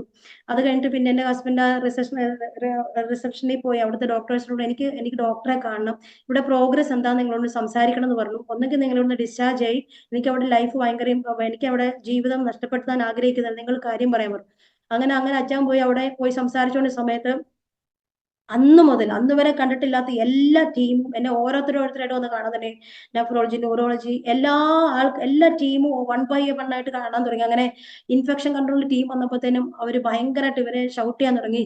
നിങ്ങൾ ഒരു ലൈഫ് വെച്ചാണ് കളിക്കുന്നത്, നിങ്ങൾ ഇത്രയും ദിവസം എന്താണ് ഞങ്ങളെ ഇൻഫോം ചെയ്തത്, അവിടെ ബോഡിയിൽ ഫുള്ളി ഇൻഫെക്ഷൻ ബാധിച്ചിട്ട് അവൾ വല്ലാത്തൊരു ലെവലിലേക്ക് പോയിരിക്കുകയാണ്, നിങ്ങൾ സെപ്റ്റിക്സിമിയായി ഒരു വല്ലാത്ത കണ്ടീഷനിലാണ് ആയിരിക്കും എന്ന് പറഞ്ഞ് അവരെല്ലാം വഴക്ക് പറയാൻ റെഡിയായി തീർന്നു. എന്തായാലും എനിക്ക് വിശ്വാസത്തോടു കൂടി ഉറപ്പോടു കൂടി പറയാൻ പറ്റും, 7ാമത്തെ ദിവസം രാത്രിയായപ്പോൾ എന്റെ അച്ഛനും എന്റെ ഹസ്ബൻഡും ഞാനും കൂടെ ഞങ്ങൾ ഒരുമിച്ച് വചനം പറയുന്നത് ഇങ്ങനെയാണ്: 2 പേർ ഭൂമിയിൽ ഐക്യമത്യപ്പെട്ടാൽ നമ്മൾ പ്രാർത്ഥിക്കുന്ന വിഷയത്തിനകത്ത് പിതാവായ ദൈവം ചെയ്തു തരാമെന്ന് വാഗ്ദത്തം ചെയ്ത ആ വാഗ്ദത്തത്തിൽ ഞങ്ങൾ ഉറച്ചുകൊണ്ട് ഞാനും എന്റെ ഹസ്ബൻഡും കൂടെ ആ ഹോസ്പിറ്റൽ മുറിയിൽ ഞങ്ങൾ ഒരുമിച്ച് കരം കോർത്ത് പിടിച്ച് ഞങ്ങൾ ദൈവസ്ഥാനിൽ വളരെയധികം കരയാനിടയായി തീർന്നു. എന്നാൽ ദൈവമക്കളെ, ദൈവത്തിന്റെ അത്ഭുതം എന്ന് പറയട്ടെ, ആ ഓൺ ദ സ്പോട്ട് മുതൽ എന്റെ പനിയെ ദൈവം എന്റെ ശരീരത്തിൽ വിട്ടുമാറി. എന്റെ അടുത്ത ദിവസങ്ങളൊക്കെ അവർ ഓരോ ടെസ്റ്റുകൾ ചെയ്യാൻ തുടങ്ങി. പക്ഷെ ദൈവത്തിന്റെ കൃപയിൽ എന്റെ പനി കംപ്ലീറ്റ് മാറിയിട്ട് അടുത്ത ദിവസം എന്നെ ട്രീറ്റ് ചെയ്ത ഡോക്ടർ പറഞ്ഞു, ഓ, നിങ്ങൾ സേവിക്കുന്ന ദൈവം ഭയങ്കര ശക്തിയുള്ള ദൈവമാ, ഇതൊരിക്കലും ഇങ്ങനെയുള്ള കേസ് ഒരിക്കലും ഇങ്ങനെ പെട്ടെന്ന് റിക്കവറായി വരുന്നതല്ല, പക്ഷെ നിങ്ങൾ സേവിക്കുന്ന ദൈവം വലിയ ദൈവമാണെന്ന് എനിക്ക് മനസ്സിലായെന്ന് ആ ഡോക്ടർ അവർ നാവിലൂടെ സാക്ഷ്യപ്പെടുത്തി. അങ്ങനെ 11ാമത്തെ ദിവസം ഞാൻ അവിടുന്ന് ഡിസ്ചാർജ് ആയി ഞാൻ ഭവനത്തിലേക്ക് കടന്നു വന്നു. എന്നാൽ അതിനുശേഷം എനിക്ക് ഈ എന്റെ ഹാർട്ടിനെ ഭയങ്കരമായിട്ട് വീക്ക് ചെയ്തുകൊണ്ട്, ഇൻഫെക്ഷൻ ഭയങ്കരമായിട്ട് എന്നെ വീക്ക് ചെയ്തുകൊണ്ട് കാർഡിയാക് സംബന്ധമായി നിരവധി ക്ലേശത്തിലൂടെ ഞാൻ കടന്നു പോകാൻ തക്കന്നെ ഇടയായി തീർന്നു. ഞങ്ങൾ ഇവിടെ ആയിരിക്കുന്ന സ്ഥലത്ത് ഞങ്ങൾ പല ഡോക്ടർമാരെ ഒക്കെ കാണുവാനിടയ്ക്ക് ഇടയായി തീർന്നു, നാട്ടിൽ ചെന്ന് കാണാനായിട്ട് ഇടയായി തീർന്നു. പക്ഷെ പല ഡോക്ടേഴ്സ് ഒരുമിച്ച് പറഞ്ഞു, നിനക്കൊരു പേസ് മേക്കർ ഇല്ലാതെ നിന്റെ ഹാർട്ടിന് ഒന്നും ചെയ്യാൻ പറ്റത്തില്ല, മെഡിക്കേഷൻ തരാൻ പറ്റത്തില്ല, അപ്പം നീ ഇതിന് പേസ് മേക്കർ വെച്ചേ മതിയാകത്തുള്ളൂ എന്ന് അങ്ങനെ പറഞ്ഞു. പക്ഷെ എന്നെ സംബന്ധിച്ച് അത് വെക്കുന്ന കാര്യം ഭയങ്കര ബുദ്ധിമുട്ടാണ്. അപ്പൊ എന്റെ ഹസ്ബൻഡ് എന്നോട് പറഞ്ഞു, എടി 3 കുഞ്ഞുങ്ങളുണ്ട്, നീ അവരെ ഒന്ന് ഓർക്കണം, നീ ഇത് വെക്കണം, അത് വെച്ചോണ്ട് ഒന്നും സംഭവിക്കത്തില്ല. ഞാൻ പറഞ്ഞാച്ചാ, ഹാർട്ട് നിന്ന് ദൈവത്തിന് അതിന്റെ റിതത്തെ നോർമലാക്കാൻ കഴിയുമല്ലോ, ഈ ദൈവത്തിന് അസാധ്യമായതൊന്നുമില്ല. ഞാൻ അത് അങ്ങനെ തന്നെ വിശ്വസിക്കുന്നത്. എന്റെ ലൈഫ് ദൈവം തിരിച്ചു തന്നെങ്കിൽ ഇതിനെ ഇടിക്കേണ്ടത് എപ്പോഴാണെന്ന്, സ്റ്റോപ്പ് ചെയ്യിപ്പിക്കേണ്ടത് എപ്പോഴാണെന്ന് ഉടയവൻ അറിയുന്നുണ്ട്. അപ്പൊ ആ ഉടയവന്റെ കാര്യത്തിൽ ഞാൻ ഏൽപ്പിച്ചു കൊടുക്കുക, എന്നെ ഹോസ്പിറ്റലിൽ പോകാൻ ഇതിനാണ് നിർബന്ധിക്കരുതേ എന്ന് പറഞ്ഞ ആ ഒരു കാര്യം സംബന്ധിച്ച് ഞാൻ വളരെയധികം നിർബന്ധിക്കാൻ. പക്ഷെ പല ആൾക്കാരും, ഈവൻ ദൈവസഭയിലുള്ള എന്റെ ഫാമിലി എന്നുള്ളതാണെങ്കിലും, മോളെ നിന്റെ ലൈഫാ വലുത്, കുഴപ്പമില്ല, നീട് പലരും പറഞ്ഞിട്ട് ഞാൻ ദൈവത്തിലുള്ള ആശ്രയം വെച്ചുകൊണ്ട് ഞാൻ പറഞ്ഞു, എനിക്കിത് വേണ്ട, ഞാൻ ഇടത്തില്ല, ഞാൻ വിശ്വസിച്ച് ഞാൻ ഈ ലോകത്തിൽ എത്ര കാലം ജീവിക്കണമെന്ന് ദൈവത്തിനറിയാം. അപ്പൊ അത്രയും കാലം എന്നെ ജീവിപ്പിക്കാനും എന്റെ കർത്താവിന് അത് ദൈവത്താൽ അത് സംഭവിക്കും എന്ന് പറഞ്ഞ് എല്ലാ ഡോക്ടേഴ്സിനോടും ഞാൻ നോ പറഞ്ഞിട്ട് ഞാൻ എന്റെ ദൈവസന്നിധിയിൽ വന്നിരിക്കാൻ തുടങ്ങി. അങ്ങനെ പക്ഷെ പല സമയങ്ങളായിട്ട് ഞാൻ ജോലി ചെയ്യുന്ന ഡിപ്പാർട്ട്മെന്റിൽ ഡയാലിസിസ് സെക്ഷൻ ആയതുകൊണ്ട് നമ്മളവിടെ പേഷ്യൻസിന്റെ നീഡിലൊക്കെ ഊരിട്ട് കുറെ നേരം പ്രസ് ചെയ്തുകൊണ്ടിരിക്കണം. പക്ഷെ പല സമയങ്ങളും ഇങ്ങനെ പ്രസ് ചെയ്തുകൊണ്ട് സമയത്ത് ഞാൻ വീഴുമെന്ന് തോന്നുന്നൊരു ഫീലിംഗ് എനിക്കുണ്ടാവും. അതായത് ഈ ഹാർട്ട് റേറ്റ് ഭയങ്കര ഡൗൺ ആവും, ഭയങ്കരമായിട്ട് തല കറങ്ങും. പക്ഷെ ഞാൻ പറഞ്ഞു, കർത്താവെ എന്നെ ഇവിടുന്ന് ലജ്ജിപ്പിക്കരുത്, ഞാൻ നിന്റെ മകളാണ്, ഞാൻ ഇവിടെ വീടരുതേ കർത്താവേ എന്ന് പറഞ്ഞിട്ട് മാസ്ക് ഒക്കെ വെച്ചാൽ. അപ്പൊ കോവിഡിന്റെ സമയങ്ങളൊക്കെ ആയതുകൊണ്ട് ആരും നമ്മുടെ മുഖമൊന്നും കാണുന്നത്, നമ്മൾ കരയുവാണോ ചിരിക്കുവാണോ ആർക്കും അറിയില്ലാത്തതുകൊണ്ട് ഞാൻ ദൈവത്തിൽ ഉള്ളിൽ കരയാൻ തുടങ്ങി. കർത്താവെ, ഞാൻ ഇവിടെ വീടരുത്, ഞാൻ നിന്റെ മകളാണ്, ഞാൻ നിനക്ക് വേണ്ടി നിൽക്കുന്ന കർത്താവെ, എന്റെ അപ്പച്ച, എന്റെ ഈ പ്രശ്നം നീ എനിക്ക് ഇപ്പൊ എന്നെ സോൾവ് ചെയ്ത് തരണം കർത്താവെ, ഇത് നിന്റെ നാമമഹത്വത്തിന് കാരണമായിരിക്കണം. പക്ഷെ അത് പറഞ്ഞുകൊണ്ടിരിക്കുന്ന മാത്രമേ തന്നെ പരിശുദ്ധാത്മാവിന്റെ വചനം എന്റെ നാവിന്മേൽ തരും. ഈ വചനം ഞാൻ ശക്തമായി വിളിച്ചു പറയുമ്പോൾ കർത്താവിന്റെ ആ വിടുതൽ എന്റെ ശരീരത്തിൽ വ്യാപരിക്കുന്നത് കാണാനായിട്ട് അങ്ങനെ പലതവണ, ഒരു തവണ അല്ല നിരവധി തവണ. അതുപോലെ ഇവിടെ ഫോളോ അപ്പ് ചെയ്യുന്ന സമയത്തും എന്റെ പലപ്പോഴും ഈ ഹാർട്ട് ബീറ്റ് സ്റ്റോപ്പ് ആവുന്ന സമയങ്ങളുണ്ട്. ഒരു ബീറ്റ് അടിക്കും, പിന്നെ കുറെ നേരത്തിന് സ്റ്റോപ്പ് ആവും. എന്നുവെച്ചാൽ ഈ സ്റ്റോപ്പ് ആയിട്ട് പിന്നെ അടിക്കുന്ന ബീറ്റ് എന്ന് പറഞ്ഞാൽ അതിന് ഭയങ്കര പവറാണ്. അത് ഒരു കല്ലെടുത്ത് മലയിലോട്ട് ഇടുന്ന ഒരു പ്രതീതിയാണ്. പിന്നെ നമ്മൾ ജീവനോട് ഉണ്ടെന്ന് പോലും തോന്നാത്ത രീതിയിലാണ്, ആ ഒരു ലെവലിലാണ് ഇങ്ങനെ ഈ ഒരു ഹാർട്ട് ബീറ്റ് അടിക്കുന്നത്. പക്ഷെ അതിനും ഞാൻ ദൈവത്തിന്, കർത്താവേ, എനിക്കിനി ഇതിനെ ഫോളോ അപ്പും വേണ്ട, ഒന്നും വേണ്ടെന്ന് പറഞ്ഞ് ഞാൻ അച്ഛനോട് പറഞ്ഞു, നമുക്കിനി പോകണ്ട, നമ്മുടെ കർത്താവിന്റെ കാര്യങ്ങൾ ഏൽപ്പിച്ചു കൊടുക്കാമെന്ന് പറഞ്ഞ് അങ്ങനെ ഞാൻ എന്റെ കാർഡിയാക് ഫോളോ അപ്പ് എല്ലാം കംപ്ലീറ്റ് ആയിട്ട് സ്റ്റോപ്പ് ചെയ്തു. പക്ഷെ 2018 ഇതുപോലെ ഹാർട്ട് റേറ്റ് കുറഞ്ഞ് ഏകദേശം കാർഡിയാക് അറസ്റ്റ് ആ ഒരു ലെവലിലേക്ക് കൊളാപ്സ് ആയി. ഞാൻ അങ്ങനെ ആംബുലൻസുകാരൊക്കെ വന്നിട്ട് എന്റെ ഹസ്ബൻഡ് ആ സമയത്ത് വീട്ടിൽ തന്നെ കുറച്ച് കാർഡിയാക് മസാജ് ഒക്കെ തന്നു. അങ്ങനെ എല്ലാവരും ഹോസ്പിറ്റലൊക്കെ കൊണ്ടുപോയി, ആ ടെസ്റ്റും കാര്യങ്ങളും എല്ലാം കഴിഞ്ഞു. പക്ഷെ പിന്നീട് ഞാൻ ആ ഫോളോ അപ്പ് എല്ലാം ഞാൻ തന്നെ സ്റ്റോപ്പ് ചെയ്തു, ദൈവസനെ ഞാൻ ആശ്രയിച്ച് മടങ്ങി വന്നു. ആ കാര്യം അങ്ങനെ അങ്ങ് പോയി. പക്ഷെ പിന്നീട് ഈ യൂറിൻ ഇൻഫെക്ഷൻ, എന്നെ ഈ യൂറിൻ ഇൻഫെക്ഷൻ ഭയങ്കരമായിട്ട് ബാധിക്കാൻ തുടങ്ങി. അന്ന് ആ കുഞ്ഞുണ്ടായിരുന്ന സമയത്ത് യൂറിൻ ഇൻഫെക്ഷൻ എന്നെ ബാധിച്ചുകൊണ്ട് അത് എന്റെ ശരീരത്തിൽ നിന്ന് വിട്ടുമാറാതെ ഇങ്ങനെ നിൽക്കുകയാണ്. അപ്പൊ 2015 ആയപ്പം ഞങ്ങൾക്ക് വേറൊരു മോനെ ദൈവം ദാനമായി തരുവാനായിട്ട് ഇടയായി തീർന്നു. പക്ഷേ ഈ 2013 മുതൽ 2015 വരെ കാലഘട്ടത്തിൽ നിരവധി തവണ ഞാൻ ആന്റിബയോട്ടിക് എടുത്തു. ഈ കുഞ്ഞിനെ കൺസീവ് ആയതിനു ശേഷം പലരും എന്നോട് പറഞ്ഞു, ഇവനെ ഇവനെ കളഞ്ഞേക്ക, ഇവനെ വെക്കണ്ടെന്ന് വെച്ചാൽ എന്റെ ആരോഗ്യസ്ഥിതി അത്ര മോശമായിരുന്നുകൊണ്ട് പറഞ്ഞു, നിന്റെ ഹാർട്ടിനൊക്കെ ഇത്ര പ്രോബ്ലം ആയതുകൊണ്ട് നീ ഇത് വെക്കണ്ട. പക്ഷെ ഞാൻ പറഞ്ഞില്ല, ദൈവം ഉരുവാക്കിയതിനെ, ദൈവം ഉണ്ടാക്കിയതിനെ കർത്താവിന്റെ കരങ്ങളിൽ സുരക്ഷിതമാ. എന്റെ ഹെൽത്ത് കണ്ടിട്ടാണല്ലോ ദൈവം തന്നത്. എന്റെ ആരോഗ്യം ദൈവത്തിന്, മനുഷ്യനെ അറിയുന്നതിനേക്കാളും കൂടുതൽ എന്റെ ആരോഗ്യം ദൈവത്തിന് അറിയാലോ. അപ്പൊ ഇതിനെ ഞാൻ ഒരു കാരണവശാലും നഷ്ടപ്പെടുത്താൻ ഞാൻ ആഗ്രഹിക്കുന്നില്ല. അപ്പൊ അങ്ങനെ നാട്ടിലായിരുന്ന സമയത്താണ് ഇങ്ങനെ ഇത് കൺസീവ് ആയിരിക്കുന്ന അറിയുന്നത്. അങ്ങനെ പലരും എന്നോട് പറഞ്ഞു, ഇത് വേണ്ട, നാളെ നിങ്ങൾ അപ്പോയിന്റ്മെന്റ് ചെയ്യുമ്പോൾ ഇത് വേണ്ടെന്ന് പറയാം. ഞാൻ പറഞ്ഞില്ല. പക്ഷെ ആ രാത്രി മുഴുവൻ ഞാൻ ദൈവസ്ഥാനം ഞാൻ കരയാൻ തുടങ്ങി. കർത്താവ്, ഇത് മനുഷ്യൻ പറയുന്ന വാക്കുകൾ എനിക്ക് വേണ്ട, എനിക്ക് ചെയ്യണ്ട. അങ്ങനെ ഞങ്ങൾ അടുത്ത ദിവസം പോയി അവിടെ കണ്ടത് ഒരു പെന്തിക്കോസ് ഡോക്ടറെയാണ്. അപ്പൊ ഡോക്ടറിനോട് ഈ കാര്യങ്ങൾ ഇങ്ങനെ എന്റെ കൂടെ വന്നവരൊക്കെ സംസാരിച്ചപ്പോൾ പറഞ്ഞു, ഇത് നമ്മൾ ചെയ്യാൻ പാടില്ല, അതൊരു കൊലപാതകത്തിന് തുല്യമാണ്, ഒരിക്കലും അങ്ങനെ ചിന്തയിൽ പോലും വരാൻ പാടില്ല എന്ന് പറഞ്ഞു. അതെനിക്ക് അനുകൂലമായിട്ടൊരു മറുപടി അവിടുന്ന് കേട്ടു. ഞാൻ എന്റെ ദൈവത്തെ മഹത്വപ്പെടുത്തി. അങ്ങനെ ഈ കുഞ്ഞ് 2015, പക്ഷെ ഈ കുഞ്ഞിന്റെ ആ കാലഘട്ടത്തിൽ ഒരുപാട് തവണ, ഏകദേശം 60 പ്രാവശ്യം ഞാൻ ആന്റിബയോട്ടിക് എടുത്തൊരു വ്യക്തിയാണ്. 60 തവണ. എന്നുവെച്ചാൽ എനിക്ക് എല്ലാ മാസം യൂറിൻ ഇൻഫെക്ഷൻ ഭയങ്കരമായിട്ട് തീവ്രമായി കൊണ്ടിരുന്നു. പക്ഷേ ഭയങ്കരമായിട്ട് തീവ്രം എന്ന് പറഞ്ഞാൽ നമുക്ക് സഹിക്കാൻ പറ്റുന്നതിനപ്പുറത്തിൽ ഓരോ പ്രാവശ്യം ഓരോ ഓർഗൻസ് ഇങ്ങനെ വന്നുകൊണ്ടിരുന്നു. അങ്ങനെ എനിക്ക് 60 പ്രാവശ്യം ഞാൻ ആന്റിബയോട്ടിക്, പക്ഷെ പലരും ഞാൻ കേട്ടിട്ടുണ്ട് മെഡിക്കേഷൻ അധികം എടുക്കുന്ന കുഞ്ഞുങ്ങൾക്ക് അത് ബാധിക്കും, അങ്ങനെയൊക്കെ പറഞ്ഞാൽ കേട്ടിട്ടുണ്ട്. പക്ഷെ എന്റെ കുഞ്ഞിനെ ദൈവം ദാനമായി തന്ന ഈ മൂന്നാമത്തെവനെ വളരെ ആരോഗ്യമുള്ള ഒരു തലമുറ ദൈവം ഞങ്ങൾക്ക് ദാനമായിട്ട് തന്നു. അത് കർത്താവിന്റെ വലിയൊരു കൃപയാണ്. ഈ യൂറിൻ ഇൻഫെക്ഷന് വേണ്ടി ഒരുപാട് സമയം ഞാൻ ദൈവസന്നിധിയിൽ പ്രാർത്ഥിച്ചു. അങ്ങനെ 2015 സെപ്റ്റംബർ ഓഗസ്റ്റ് മാസത്തിൽ ഞാൻ എന്റെ ബെഡ്റൂമിൽ കയറി, ഞാൻ ആ കട്ടിലോട്ട് ഇരുന്നിട്ട് ഞാൻ പറഞ്ഞു, കർത്താവെ, ഇനി എനിക്ക് ഇൻഫെക്ഷൻ സഹിച്ചുകൊണ്ട് നടക്കാൻ വയ്യ എന്റെ പിതാവേ എന്ന് പറഞ്ഞ്, നമ്മൾ ഭൂമിയുടെ അറ്റത്ത് നമ്മൾ വിളിച്ചപേക്ഷിക്കുമ്പോൾ കർത്താവ് മറുപടി തരുന്നതിന്റെ ഒരു വാക്കാണ് ഞാൻ പറയാൻ പോകുന്നത്. എന്റെ ദൈവം ആ 2015 ഓഗസ്റ്റ് മാസത്തിൽ ഞാൻ നിലവിളിച്ച നിലവിളിയുടെ മുമ്പിൽ എന്റെ കർത്താവ് ഇറങ്ങി വന്നെ അന്ന് സൗഖ്യമാക്കിയ ആ സൗഖ്യം ഇതുവരെ എനിക്ക് വന്നിട്ടില്ല. യൂറിൻ ഇൻഫെക്ഷൻ 2015 ഏകദേശം 9 വർഷത്തോളമായി. എന്റെ കർത്താവ് ഒത്തിരി വലിയവനാണ്, അത്ഭുതങ്ങളുടെ രാജാവാണെന്ന് വീണ്ടും വീണ്ടും വീണ്ടും ദൈവസനെ സാക്ഷ്യപ്പെടുത്താൻ എനിക്ക് സഹായിക്കുന്നുണ്ട്. അതിനുശേഷം എന്റെ ഹസ്ബൻഡിന് ലിവർ സംബന്ധമായ കുറെ പ്രശ്നങ്ങൾ ഉണ്ടായിരുന്നു. അതായത് LFT ലെവലൊക്കെ വളരെ ഹൈ ആയിട്ട്, വയറിനകത്ത് ഭയങ്കര ക്ലേശം, അത് വയറ്റുവേദന, അങ്ങനെ പല രീതിയിലുള്ള ശാരീരിക ക്ലേശത്താൽ താനും ഭയങ്കരമായിട്ട് ഭാരപ്പെടുവാനായിട്ട് ഇടയായി തീർന്നു. അങ്ങനെ ഞങ്ങൾ കഴിഞ്ഞ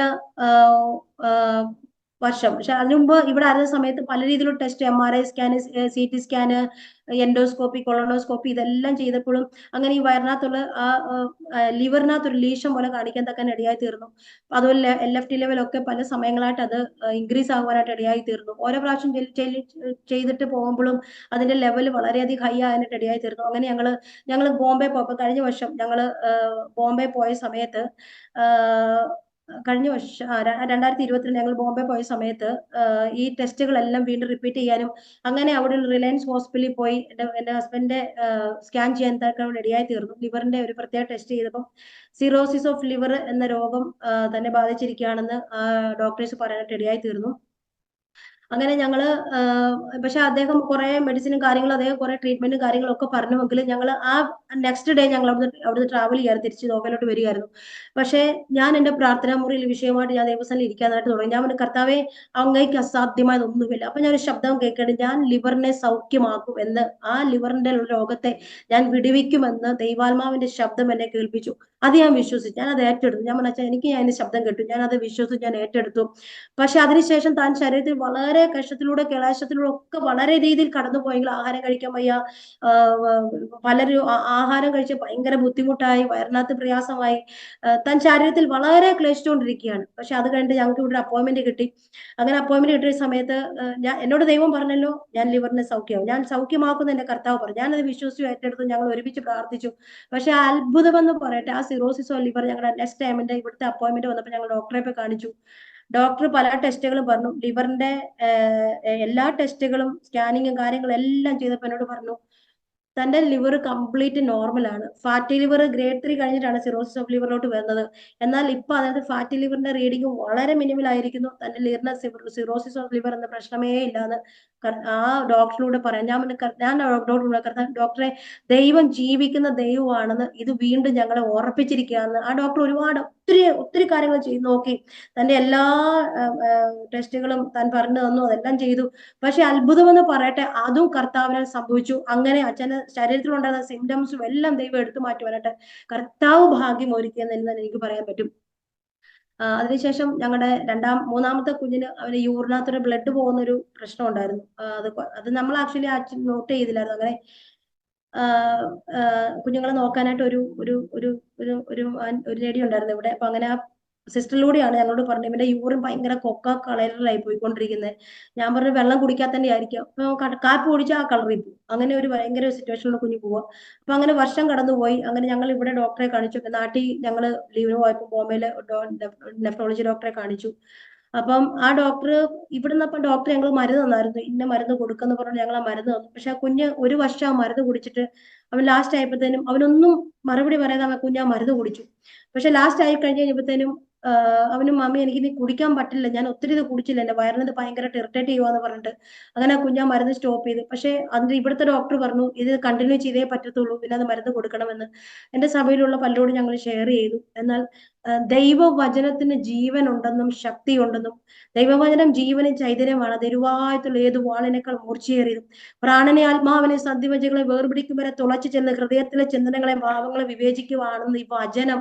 ഞാൻ ഈ കുഞ്ഞിനോട് പറഞ്ഞു മോനെ ഈ വചനം നിന്റെ മരുന്ന്, ഈ വചനം നീ എല്ലാ ദിവസവും നീ ഞാൻ പറഞ്ഞു മമ്മി പറയുന്നതിനേക്കാളും കൂടുതൽ കുഞ്ഞിന്റെ പ്രാർത്ഥന ദൈവം കേൾക്കും. മമ്മിയും പ്രാർത്ഥിക്കും, മമ്മിയും പറയുന്നുണ്ട് നീ ഈ വചനം നിന്റെ ശരീരത്തിൽ വെച്ച് പറയണം. അതുപോലെ അവന്റെ ഹാർട്ടിന് അവന് പ്രശ്നം ഉണ്ടായിരുന്നു.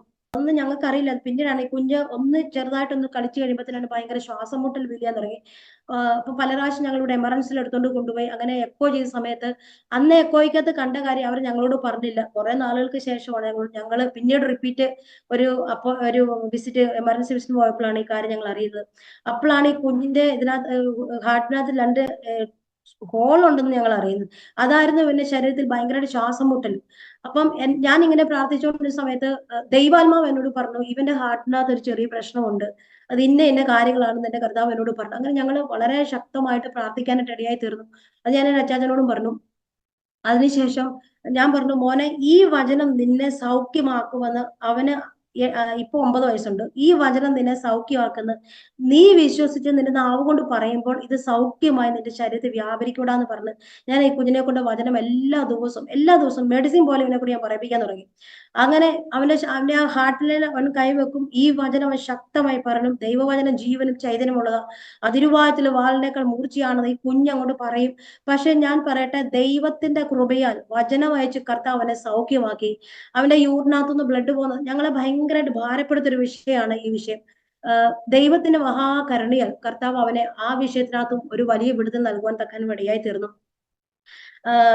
ഞാനൊരു വചനം വായിക്കാനായിട്ട് ആഗ്രഹിക്കുകയാണ്.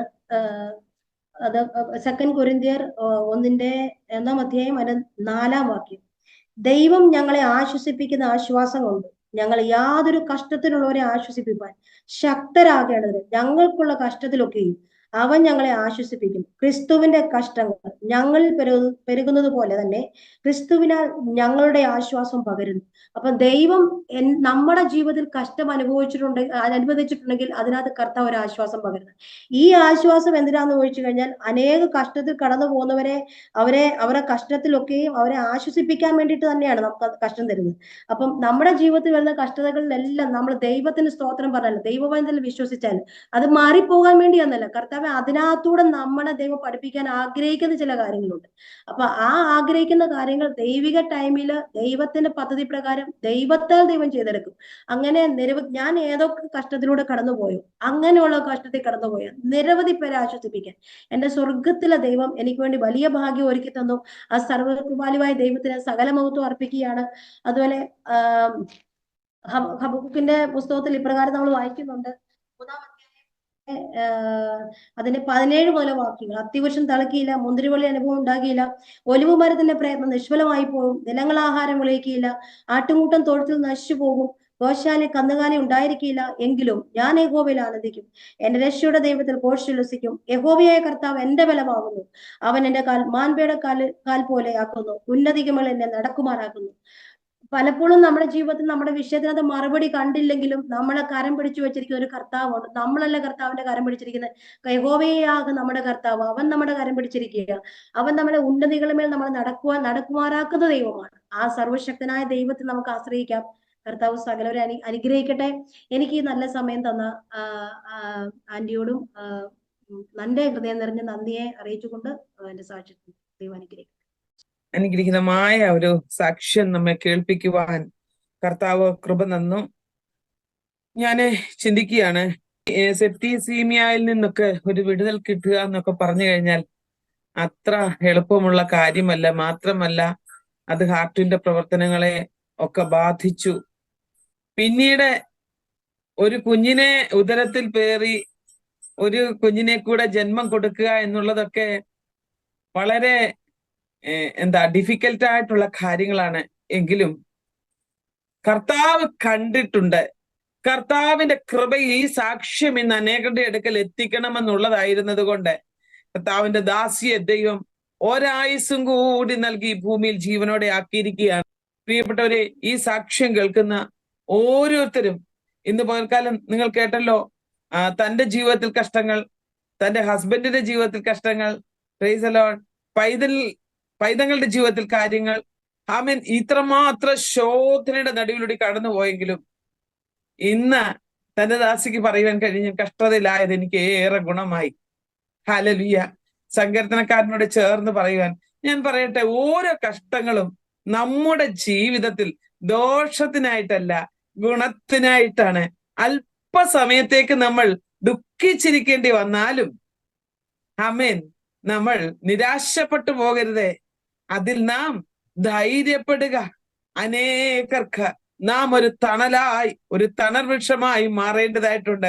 അനേക പക്ഷികൾക്ക് ചേക്കേറേണ്ട ഒരു തണൽ വൃക്ഷം മാത്രമല്ല, ഫലം കൊടുക്കേണ്ട, ആഹാരം കൊടുക്കേണ്ട ഒരു വൃക്ഷമാ. ആമേൻ, ഈ കുടുംബത്തെ ഓർത്ത് നമ്മൾ പ്രാർത്ഥിക്കണം. തന്റെ ദാസിയുടെ ആമേൻ, ഞാൻ ചിന്തിക്കുകയാണ്, നഴ്സിംഗ് പഠന സമയത്തൊക്കെ അതിനുവേണ്ടി പോകുന്ന സമയങ്ങളൊക്കെ പ്രാർത്ഥിച്ച് ദൈവത്തോട് ആലോചന ചോദിച്ച് ഓരോ കാര്യങ്ങളും ദൈവത്തിൽ നിന്ന് പ്രാപിച്ചെടുത്ത അനുഭവങ്ങൾ ഇന്നത്തെ പല ചെറുപ്പക്കാർക്കും ഹല്ലേലൂയ ഇല്ലാത്തതായിട്ടുള്ള, ഇന്ന് പേരൻസിന്റെ അടുക്കൽ നിർബന്ധിച്ച് ചോദിക്കുക, ആമേൻ, ഉണ്ടെങ്കിലും ഇല്ലെങ്കിലും ഞങ്ങൾക്ക് തന്നേ പറ്റൂ. എന്നാൽ ഞാൻ പറയട്ടെ, ഈ സാക്ഷ്യമൊക്കെ ആമേൻ എന്നെ കേൾക്കുന്ന യൗവനക്കാരായ കുഞ്ഞുങ്ങളെ നിങ്ങൾ വളരെ ശ്രദ്ധയോടെ കേൾക്കണം. ആമേൻ, പ്രിയപ്പെട്ടവരെ, നിങ്ങളുടെ കുഞ്ഞുങ്ങൾ ഹല്ലേലൂയ നിർബന്ധിക്കുമ്പോൾ ഇങ്ങനെയുള്ള സാക്ഷ്യങ്ങളൊക്കെ കേട്ടിട്ട് അവരോട് പറയണം, ദൈവസന്നിധിയിൽ നിന്ന് പ്രാർത്ഥിക്കുവാൻ. ഞാൻ എന്നെ ചെറുപ്രായം തൊട്ട് എന്റെ കുഞ്ഞുങ്ങളെയും ഇതുപോലെയാ. ഒരു പെൻസിൽ വേണമെങ്കിൽ ഞങ്ങൾ പറയും, പ്രാർത്ഥിക്കാൻ പറയും. ആമേൻ, അവർക്ക് എന്ത് വേണമെങ്കിലും പ്രാർത്ഥിക്കാൻ പറയും. ഞങ്ങൾ ഒരു സുവിശേഷ വേല ചെയ്യുന്ന കുടുംബത്തിലാ, വളരെ പാസ്റ്ററും കുടുംബമാ, വളരെ ഞെരുക്കത്തിന് നടുവിലൂടെ കടന്നു പോയതെങ്കിലും ഒരു കാര്യം കുഞ്ഞുങ്ങൾക്ക് കിട്ടി, ആമേൻ, വിശ്വാസ ജീവിതം. അതുകൊണ്ട് ഇന്ന് പകൽക്കാലം ആമേൻ, മാതാപിതാക്കൾ വിശ്വാസത്തിലല്ലായിരുന്നുവെങ്കിലും വലിയമ്മച്ചിയിൽ കണ്ട വിശ്വാസം, അതാണ് തിമോത്തിയോസിനെയും ആമേൻ പൗലോസിന്റെ കൂടെ ആമേൻ നിജപുത്രനാക്കി തീർക്കുവാൻ ഇടയാക്കിയെങ്കിൽ ഇന്ന് പകൽക്കാലത്തെങ്കിൽ നമ്മോടൊപ്പം ഹല്ലേലൂയ തന്റെ മകൾ തന്റെ സാക്ഷ്യങ്ങൾ പങ്കുവെക്കുവാൻ തക്കവണ്ണം ഇടയായെങ്കിൽ ഈ പകൽക്കാലത്തെങ്കിൽ ആമേൻ മിൻസി സിസ്റ്ററെ കർത്താവ് ധാരാളമായിട്ട് അനുഗ്രഹിക്കട്ടെ. ആമേൻ, അനേകായിരങ്ങൾക്ക് ഈ സാക്ഷ്യം ഒരാശ്വാസമായി മാറട്ടെ. ഞാൻ ശരിക്കും പറയാമെങ്കിൽ എന്ത് പറയേണ്ടു എന്ന് എനിക്കറിയില്ല. അത്രമാത്രം ആമേൻ ഹൃദയത്തെ പിടിച്ചു കുലുക്കിയ ഒരു സാക്ഷ്യമാ. ഞാനും അനേക പ്രതിസന്ധിയിലൂടെ കടന്നു പോയത് കൊണ്ട് ഈ വിടിവിക്കുന്ന ദൈവത്തെ ഓർത്ത് ഞാൻ ഇവിടെ നിന്ന് സ്തുതിക്കുകയായിരുന്നു. എന്റെ കണ്ണിലൂടെ കണ്ണീര് വരികയായിരുന്നു. കാരണം ദൈവം നമുക്ക് എത്ര നല്ലവനാണ്. രോഗശയ്യയിൽ കൂടെ ഇരിക്കാവുന്ന വാക്ക് പറഞ്ഞവൻ, പ്രതികൂലങ്ങളെ കണ്ടിട്ട് ആമേൻ മറികടന്നു പോകാത്ത ദൈവം, ആമേൻ നമ്മുടെ ഓരോ അവസ്ഥകളിലും നമുക്ക് വേണ്ടി താണിറങ്ങി വന്ന് നമ്മെ വിടിവിക്കുന്ന സ്വർഗസ്ഥ പിതാവ്, നമ്മോട് വാഗ്ദത്തം ചെയ്തിട്ട് ഹല്ലേലൂയ മാറിപ്പോകാത്ത അപ്പൻ ഇന്ന് പകലിൽ നമ്മോടൊത്തുണ്ട്. ആകയാൽ തന്റെ ദാസി ആമേൻ മിൻസി ഹല്ലേലൂയ നമ്മോട് വളരെ ആമേൻ തന്റെ ജീവിതത്തിൽ ദൈവം നടത്തിയ വിധങ്ങളെയും തന്റെ വിശ്വാസ പാത ആമേൻ അത് ദിനം പ്രതി വർദ്ധിച്ചു വരികയാണ്. സ്റ്റെപ്പ് ബൈ സ്റ്റെപ്പായിട്ട് തന്റെ മകൾ ആമേൻ ഓരോ സ്റ്റെപ്പുകളും ചവിട്ടിക്കയറുക ചെയ്തത്. താഴോട്ട് പോകുകയല്ല, വിശ്വാസത്തിന്റെ പോർക്കളത്തിൽ ഹല്ലേലൂയ ആമേൻ ഒരു ആമേൻ യോദ്ധാവായിട്ട് തന്നെ ഇന്ന് നിൽക്കുകയാണ്. അനേകായിരങ്ങൾക്ക് ഇനിയും ഒരു ആശ്വാസവും തണലുമായി മാറട്ടെ. അനേക ഇടങ്ങളിൽ ഹല്ലേലൂയ ഈ സാക്ഷ്യമെത്തി അനേകർക്ക് ഹൃദയത്തിന് ഒരു ആശ്വാസവും ഒരു പ്രചോദനവും വിശ്വാസത്തിൽ ഉറപ്പിക്കുന്നതിന് കാരണമായി മാറട്ടെ എന്ന് ഞാനും പ്രാർത്ഥിക്കുന്നു. കർത്താവെ, അങ്ങയുടെ മകളെ അങ്ങയുടെ കരങ്ങളിലേക്ക് ഒരിക്കൽ കൂടി ഞങ്ങൾ സമർപ്പിക്കട്ടെ. കർത്താവെ, സാക്ഷ്യ കൂടാരത്തിൽ ആമേൻ ഈ വചനം ഈ സാക്ഷ്യം കേൾക്കുന്ന ഞങ്ങളുടെ എല്ലാ പ്രേക്ഷകരെയും കർത്താവെ അങ്ങയുടെ കരങ്ങളിലേക്ക് സമർപ്പിക്കട്ടെ. ഞങ്ങളുടെ പ്രേക്ഷകർക്ക് കർത്താവെ ഈ സാക്ഷ്യം ഒരു അനുഗ്രഹത്തിന് കാരണമാക്കി തീർക്കുമാറാകണമേ എന്ന് ഞങ്ങൾ അങ്ങയോട് പ്രാർത്ഥിക്കുകയാണ്. നിന്റെ മകളുടെ ജോലിയിലും കുടുംബ ജീവിതത്തിലും കുഞ്ഞുങ്ങളുടെ കാര്യങ്ങളിലും എല്ലാം അവിടുത്തെ കൃപ ധാരാളമായി ചൊരിയണമേ. ഒന്നിനും കുറവ് വരാതെ ആമേൻ സ്വർഗത്തിലെ അപ്പൻ ആത്മീയ, ഭൗതിക, ശാരീരിക, മാനസിക മേഖലകളിൽ അനുഗ്രഹിച്ച് നടത്തുവാൻ ആവശ്യങ്ങളിലൊക്കെ കൂടെ ഇരുന്ന് ഇതുവരെ നടത്തിയ ദൈവമേ പിന്നെയും അവിടുത്തെ കരം തന്റെ ദാസിയോട് കൂടി ഇരിപ്പാനായിട്ട് ഞങ്ങൾ പ്രാർത്ഥിക്കുന്നു. അങ്ങ് അത്ഭുതങ്ങൾ പ്രവർത്തിക്കും. പ്രാർത്ഥന കേട്ടതിനായിട്ട് സ്തോത്രം. യേശു ക്രിസ്തുവിൻ വിലയേറിയ നാമത്തിൽ ചോദിക്കുന്ന പ്രാർത്ഥന ദൈവമൂലം കേൾക്കണം സ്വർഗീയ നല്ല പിതാവേ. ആമേൻ, ആമേൻ, ആമേൻ. Praise the lord. Thank you Mincy sister. കർത്താവ് ധാരാളമായിട്ട് അനുഗ്രഹിക്കട്ടെ. ഞങ്ങളുടെ ക്ഷണം സ്വീകരിച്ച് ഇന്ന് പകൽക്കാലം ഞങ്ങളോടൊത്ത് അല്പസമയം തിരക്കുകളുടെ നടുവിലും സമയം പങ്കുവെക്കുവാൻ ദൈവമിടയാക്കിയല്ലോ. ഞങ്ങൾ സാക്ഷി കൂടാരത്തിലെ സൂം മീറ്റിങ്ങിലുള്ളവരും അതുപോലെ തന്നെ ഞങ്ങളുടെ യൂട്യൂബിലുള്ള പ്രിയപ്പെട്ടവരുടെയും ഞങ്ങളുടെ പ്രേക്ഷകരുടെയും എല്ലാം നന്ദിയും സ്നേഹവും അറിയിക്കുന്നു.